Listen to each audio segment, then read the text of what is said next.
క్రైస్తవుడు లేదా విశ్వాసికి విశ్వాసం ప్రాముఖ్యమైనది.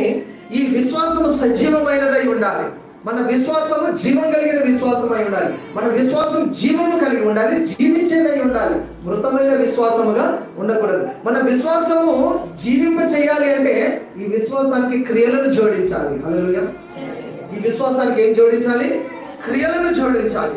క్రియలు లేని విశ్వాసము అది మృతమైనది, డెడ్ బాడీ లాంటిది.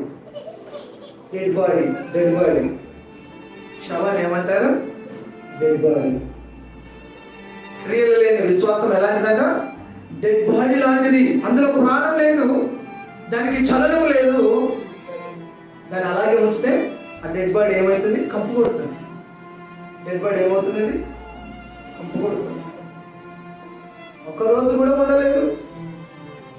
ఫ్రీజర్లో పెట్టాలి, లేదా ఐస్ ముక్కల మీద పెట్టాలి, లేదా కోల్డ్ స్టోరేజ్లో పెట్టాలి, లేదా ఏసీ గదిలో పెట్టాలి. కొంతకాలం ఉండాలి అంటే, లేకపోతే అది కంపు కొడుతుంది.